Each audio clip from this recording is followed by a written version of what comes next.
When you realize you can get a positive return out of your failure, you'll fail forward. In other words, when you fall forward. You even make progress in your fall. Hi, I'm Chris Godey. I don't know about you, but I know that I love to absorb content. There's so much free content out there. However, one challenge that I do have is that I often struggle to then take that content and put it into practice. I don't change the habits that I need to based off of the video that I've been inspired by. If that's you, I want you to watch this video, and then I would love for you to comment, and we would love to hear your thoughts below. Number 5, you need to encourage others with your failures. I think that leadership makes a huge mistake when they pretend that they're perfect, when they act as if every decision they made was the right decision. I learned that as a very young leader. I was very successful in my 20s, and I started literally holding success conventions by the time I was 27, 28, 29, and started attracting thousands of people. And I put on a convention, and I asked, it was a 2-day convention, and I had 4 speakers, including me, and each speaker had a half a day to help people become successful. And the first day, both of the speakers talked about their success, and they were very successful. And there was some of it was very encouraging. But by the end of the first day, I could see that the attendees were getting a little discouraged because all they heard was success, success, success. The next morning, the third speaker did the same thing, talked about all of his successes. And by noon, I realized I had a problem. There was no one admitting failure. There was no one talking about when they fell, how they got back up, how they handled that adversity. They all acted like you just make the right decisions and you just easily become successful. So I skipped lunch that day, and I pulled aside and I got my legal pad out, and I said, I've got to change my teaching. And that afternoon I did. I did a lesson called Flops, Failures, and Fumbles. And I shared with them all the flops, the failures, and fumbles I'd had in business. It had an amazing impact on people because I looked at them and said, isn't it amazing all those misses and mess-ups I've had? And I'm already very highly successful. And it put wind in their sails, and it just gave them a sense of encouragement because, you see, the first 3, they presented success in such a way that the people basically said, I can never get there. That's just better than I could be and bigger than I can ever become. But then I took success and I humanized it. And I helped them understand that, yes, you want to be successful, but if you're going to be successful, it's how you handle failures. If I had a genie wish, where a genie could come out of a bottle and that genie could give me any wish that I could have, I know what my genie wish would be. I wish you could have seen me 50 years ago when I started off as a leader. The problem now, people see me today. I've written over 100 books. I've now written more leadership material than any person has ever lived in the history of the world. I'm known as the #1 leadership expert in the world, and they see all my success, success, success. If you could have seen me 50 years ago, you wouldn't have seen a lot of success. You would have seen a lot of misses and losses, a lot of mess-ups. In fact, if you could have seen me 50 years ago, trust me, you would be greatly encouraged. You wouldn't have heard somebody that can communicate on the level I can now. You had heard a person that didn't speak very well at all. You wouldn't have seen a person that would pull out another book and say, here's the answer for that leadership question. You would be talking to a person that had never written a book. If you're not growing, pretty much you're just going to be doing what you've always done so you get what you've always got. The second benefit of personal growth I've discovered is that it helps me just play the game better. It not only helps me get in the game, it helps me play the game better because growth increases my capacity. As I learn more, guess what? I can do more. So I have continually, intentionally developed my own growth capacity. I had a mentor when I was young, and he was teaching me how to write. And so about my, 4th or 5th book, When I got the new book, I went out to have dinner with him, and I took him the book and signed it to him and handed it to him. I was so proud of it, and he smiled and he said, "Well, congratulations, John, on this book." And he looked at it for a moment with an approval look on his face. But then he asked me a very important question. He said, "John, is this your best book?" I said, "Yeah, it's my best book." And then he said words that changed my life. He said, "I'm glad," because he said, "You're only as good as your last book. Never live off of yesterday. You've got to continue to grow and learn." And that's the difference. That's the difference between best and better. Every day I do my best, but tomorrow I expect to do better. And the only way I can do better tomorrow than my best today is I'm growing. If I'm not growing, I don't have capacity for better. I hit a limit. I hit a level. And then I stay right there, and I can't stay in the game, and I can't improve my game because I've hit my limit. So personal growth takes my best today and allows me to get better tomorrow. And there's just one other benefit that I just got to jump in real quick with you, and it not only helps to keep me in the game, it helps me to play a better game, but it also helps me to help others play a better game. Because when I get better, guess what? You get better, and everybody gets better because of that process. So I want to encourage you to understand growth matters. It's one of the 5 that will empower you. It will empower you to be successful in Unique. And by the way, one of the things I love about Unique is it provides an incredible growth environment for you. And because you're in that environment, you are naturally growing. And because a growth environment is a place where other people are growing around you, and other people in Unique, they're reading good books and they're learning and they're teachable and they're expanding their life. And so that's what a growth environment is. You're not the only one growing, everybody's growing. And I love that. And that the atmosphere is affirming, and you're getting encouraged in that process. Okay. This is huge. Maybe I need to tell you one quick illustration. Wow.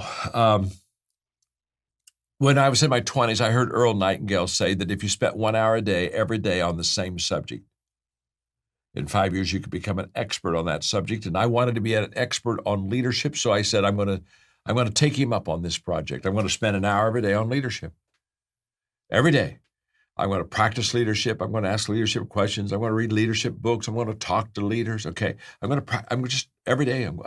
And Earl Nightingale said in 5 years, I could become an expert. Wow. I could be a leadership expert in 5 years. I was only in my 20s. By 30, I could be a leadership expert. And one of the questions that I ask them is very simple. How has failure shaped your life? Now, I've asked that question for 40 years every month. The people bigger, better, faster, smarter than me. 100% of the time, when I ask them how failure has shaped their life, 100% of the time, regardless of the business, regardless of the experience, regardless of the age, 100% of the time, those highly successful people have said to me, I give failure the credit for helping me become successful. In other words, success in my life would not be possible if I wouldn't have had my failures. My wonderful friend, Jamie Curran Lima, who just sold her cosmetic company for $1.3 billion, said to me, the way this works, John, is setbacks can become setups. She's right. She's right when we are expecting a positive return on failure. Sarah Blakely, well, this was interesting. She said, all my life I was taught how to deal with failure. I said, Sarah, how does that happen? She said, well, when I was going to school as kids, we would come home from school, and at the dinner table, my father every night asked us a very simple question. How did you fail today? And we would talk to him about a failure, a miss that we had. And we'd sit around that table conversation, and we as children got comfortable with failure, knowing that it would happen often, and then my father would teach us how to overcome those failures in our life. So it's so essential to get a good return on your failure. You got to keep success and failure together. Don't separate them ever again. They belong together, they work well together, and they make you the person you really want to become. That's number one. Number two, if you want to get a return on your failure, understand the difference between a good miss and a bad miss. You see, every day we have misses, but some of those misses, they're not hurtful at all. In fact, they're what I would call good misses. And then there are misses that, boy, when you have those, that'll set you back a little bit. So in helping people get a return on failure, I've done some studies on this and just some personal introspection. And let me give you what is the difference between a good miss and a bad miss. Now, there are more that I'm going to give you, but for example, if I have a good miss, it has a tendency to move me forward. Whereas if I have a bad miss, I have a tendency to move backwards. You see, a good miss is where I make adjustments. And a bad miss is where I make excuses. Now, this can be the same miss. You see, the miss isn't the issue. How we respond to the miss determines whether it's a good one or a bad one. So when I miss something, I either can make adjustments that will help me to do better, or I can make excuses, which anyone knows that the moment that you make excuses, you're in trouble. It really wasn't that good. Yeah, you needed to see me on the front end, not the back end. So I've determined to tell people about the front end. I do. You're already seeing the back end. I just got to tell you, I wasn't that good. And the reason I want you to know that is because I committed intentionally to have a lifestyle of personally growing and develop myself on a daily basis. I achieved some pretty good stuff. But it takes time to do that. So don't be hard on yourself. Just trust me. Just trust me. It's okay. Consistency compounds, but it doesn't reward you at the end of the first week, the first month, the first year. In fact, I laugh and I tell people all the time, if you really want to quit immediately. I mean, quit like the first month because you haven't done anything yet. You haven't got anything to compound yet. But just understand, if you want to return on your failure, encourage others with your failures. And I do that all the time. I look at people, they'll tell me, I kind of messed up. I said, let me tell you about a big mess up I had. I can beat that mess up. The last thing on getting a return on failure is just understand this. The right response to your failure will give you character.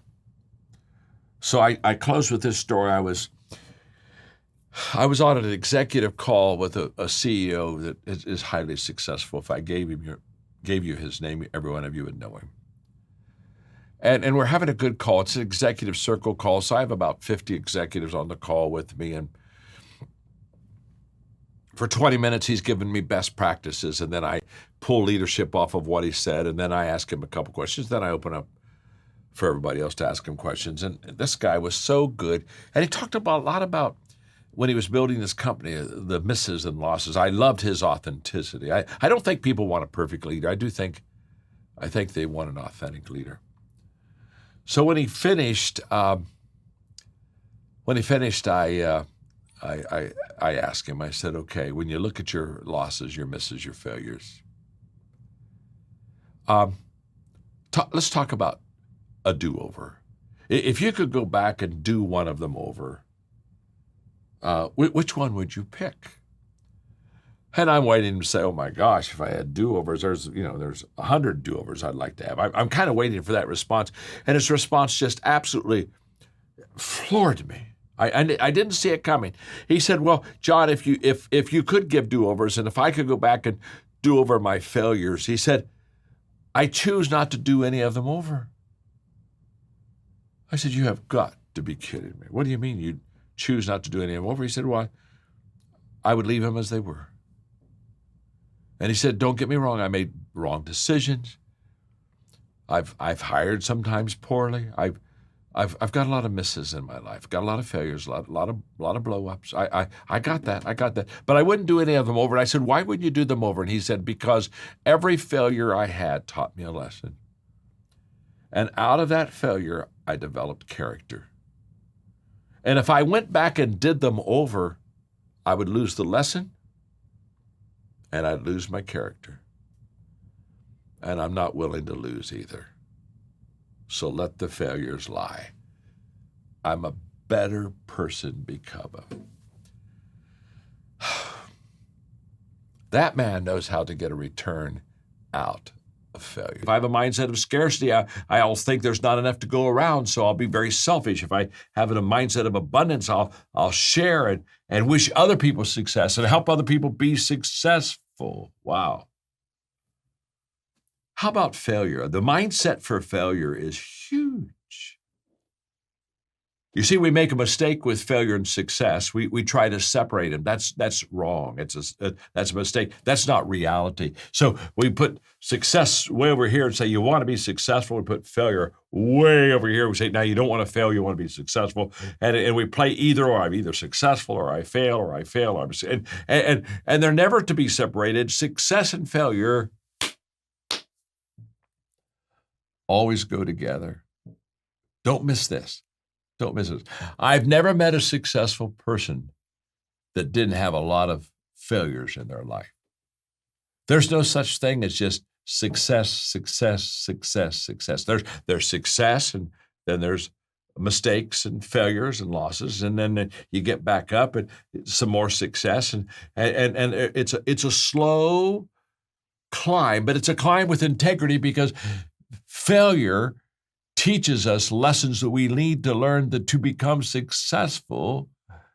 And success gives us confidence that when we do fail, we can change and we can learn and we can improve. And so they need to go together. They need to always be together. The mindset of, if I'm going to be successful and unique, I'm going to have some mess ups. I'm going to have some misses. It's okay.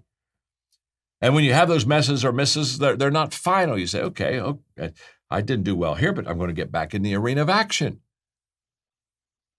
I was having a conversation with a very, very successful person, an executive, a CEO of a major, a world-renowned company. And we were talking about his failures. And I looked at him and I said, talk to me for a moment about your mess-ups, your misses, your failures in life. Would you like to go back and have another shot at them? And would you like to do them over? Would you like to go back to a certain time when you made a bad decision and do it over? Would you like to look at something that you failed in and have another chance to do it? Would you like to go back and have some do-overs? His answer surprised me. He said, no. He said, not really. Wow. Not really?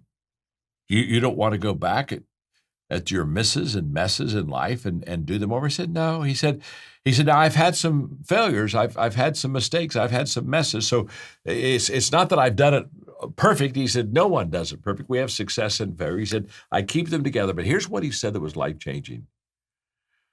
He said, the lessons I learned from my failures were the most important lessons I've ever learned. Those lessons changed me and made me a better person. Without those lessons, I wouldn't be the person I am today.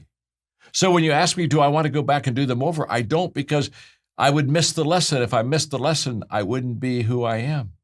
And I don't want to do that. I'll take the failures and the losses because the lessons that have made me today who I am. So no, my character, my inner being is much greater because of what I learned from my failures and from my losses. If you have the privilege of leading a team or an organization, and you would love help with enhancing your leadership culture, maybe even developing some of your high potential leaders, just follow the link on the screen, and we would love to connect with you. But the difference is, when you know that you can get something good out of a loss, what happens is it doesn't bother you to have another loss, because you know it's going to be a lesson that you learn and you know it's going to be progress that you make. Here's what's most important. When you realize you can get a positive return out of your failure, you'll fail forward. In other words, when you fall forward.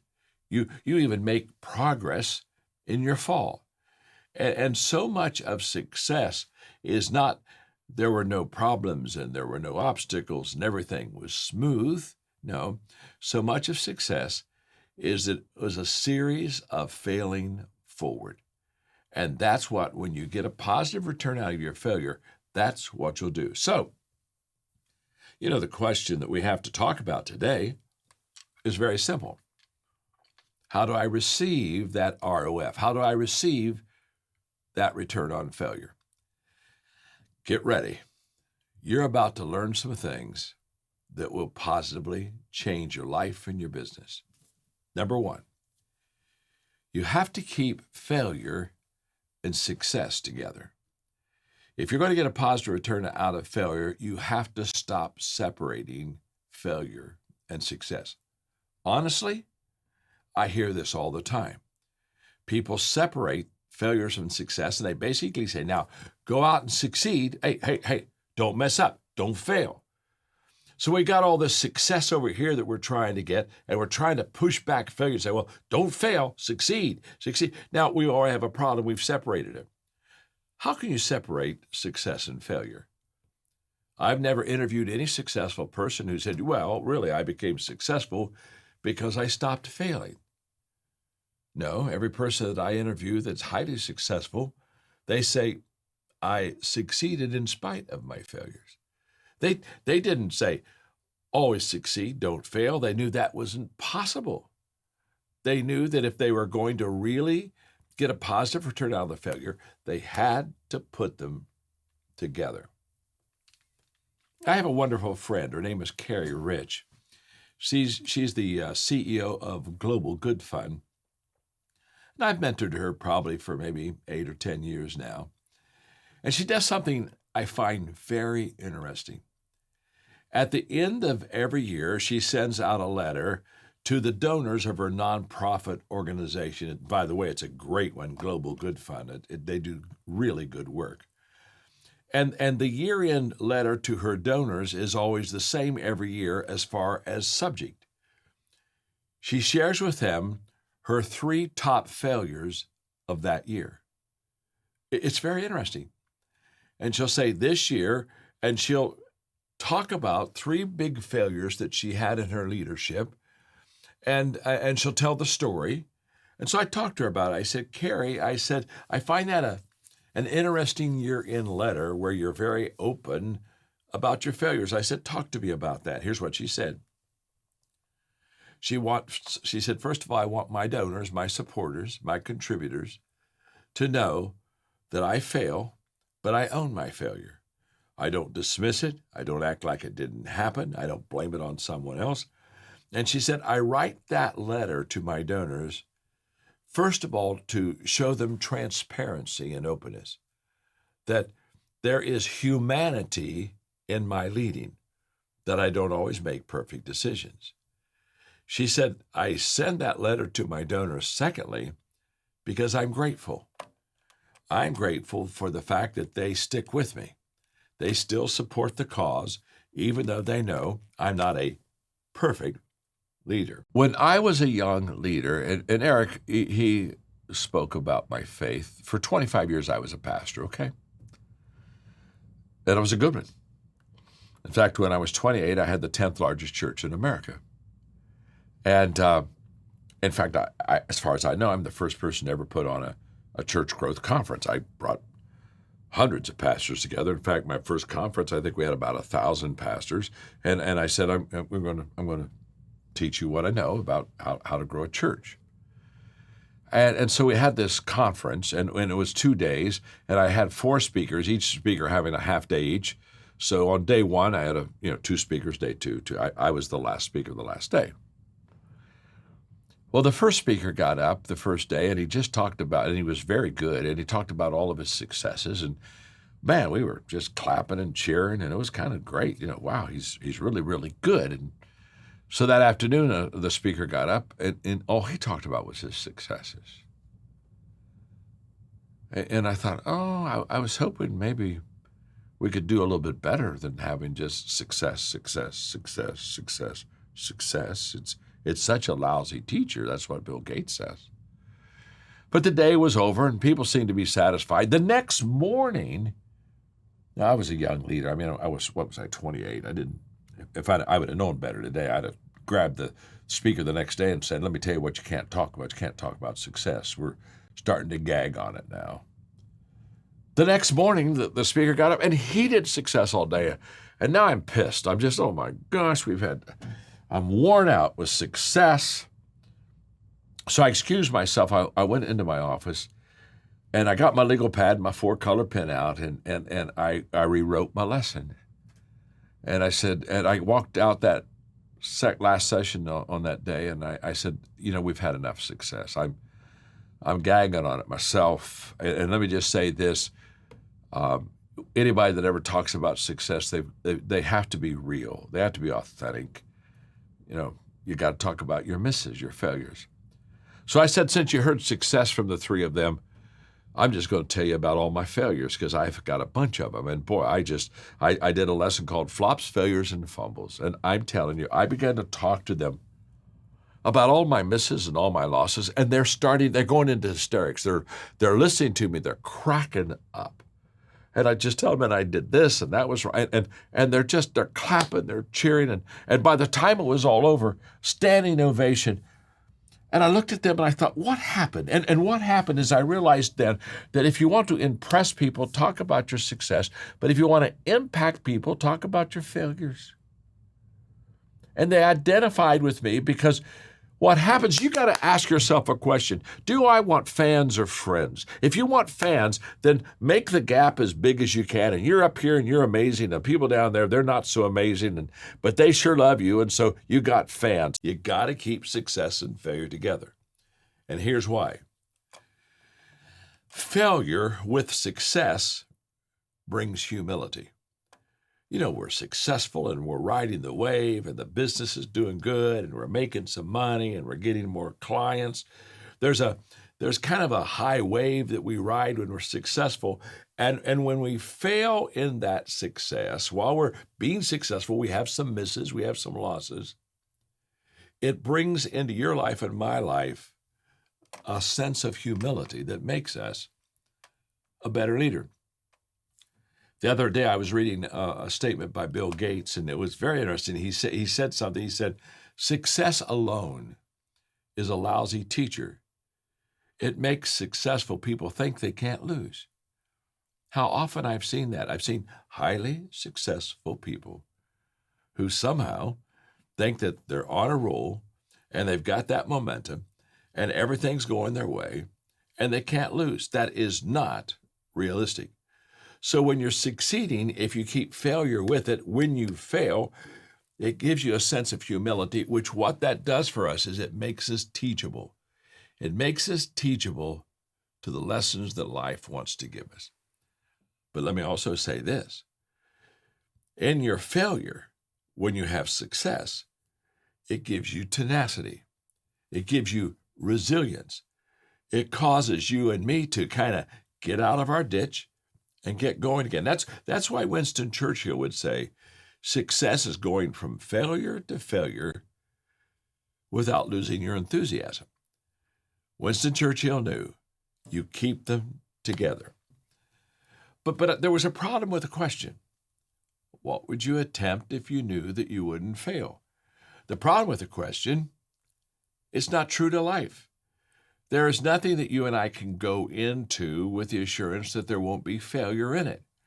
And so what happened is it made me strong on the front end, but it blindsided me when I got into the project because all of a sudden, even though I started it as if I wouldn't fail, guess what happened? Humanly, I failed. I had some misses. So I really learned very quickly that I couldn't go into life kind of like eliminating the possibility of failure, that I had to somehow not only include that possibility, but appreciate it. And not only appreciate it, but appreciate it to the level where I would learn from it. So how does that happen? So over time, I developed my own question about failure, and this is the one I want to give you, which will be the foundation, the platform of everything that we talk about today. And here's the question. What would you attempt to do if you knew that the failure would give you a positive return? In other words, when you go into a project in business, you know that there are going to be failures. But what would you do if you knew that when you had a failure, instead of it being a setback, a minus, a hurt, a negative, what would you attempt to do if you knew that that failure, when it was looked at correctly from the right perspective and respond to it correctly, what would you do if you realized that the failures that you have in your project today, in your business, can give you a positive return?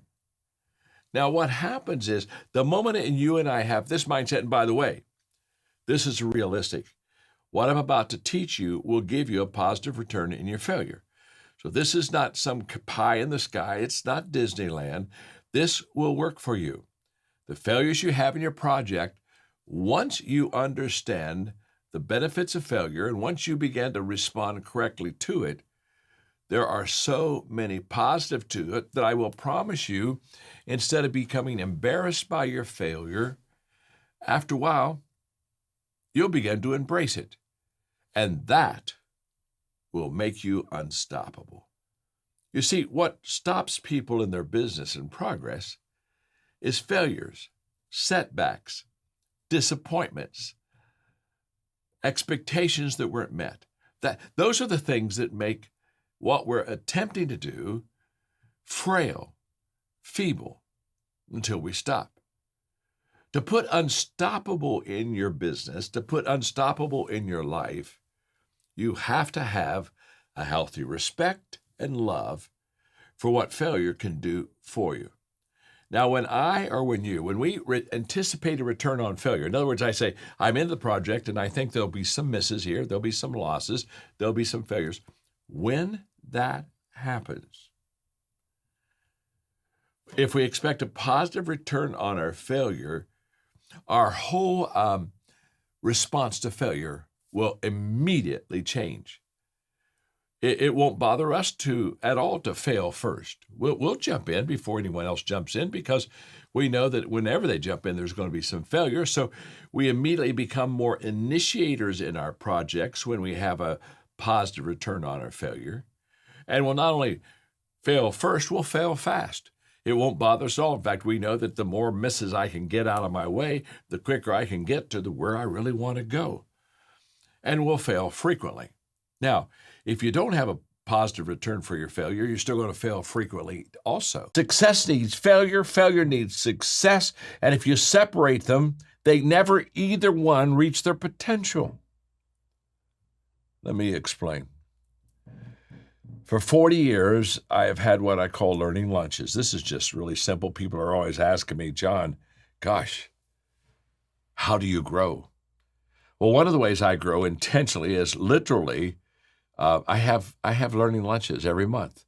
And I've done it for 40 years. And a learning lunch is very simple. I take somebody to lunch. I buy it.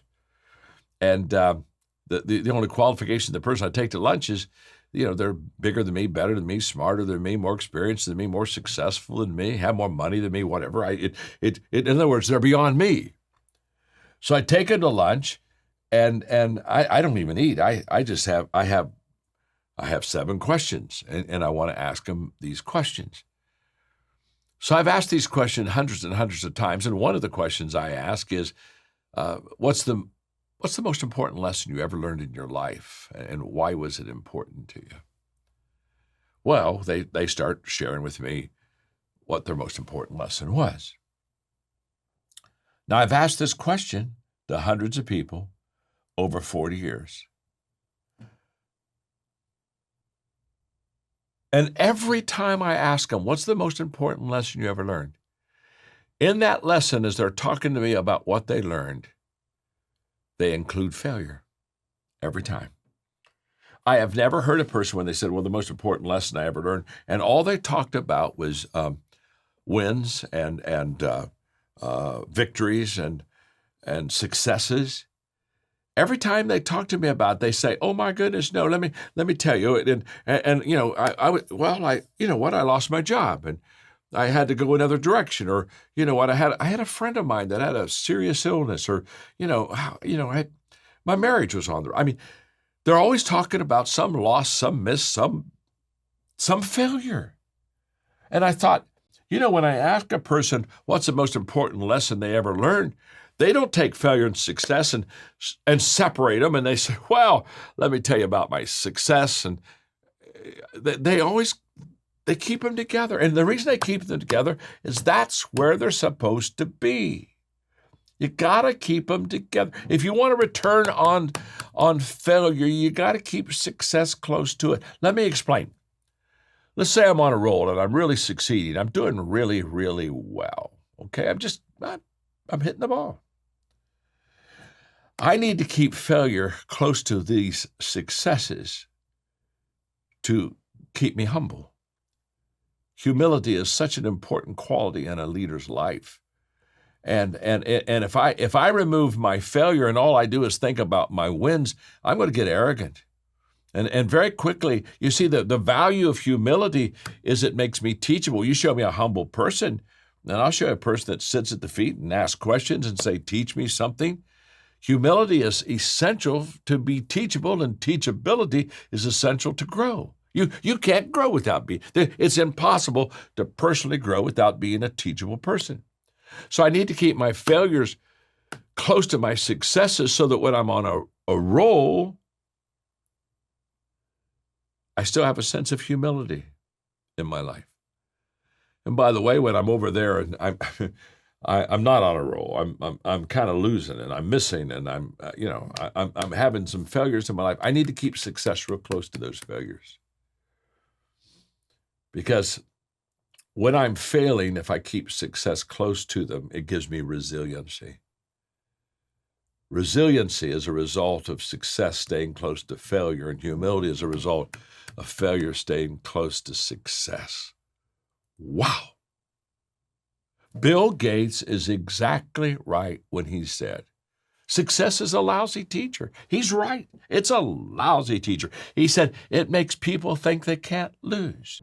If you're like me, you watch a video like that from Maxwell Leadership and you just get inspired. I love how it's so practical. It just makes a lot of sense. But here's the challenge. We have to commit to each other. We have to commit to change, both in our personal lives and also our professional lives. Looking for more information about the Maxwell Leadership Certified Team? Follow the link below to learn more. We can't wait to hear from you and add value to your lives.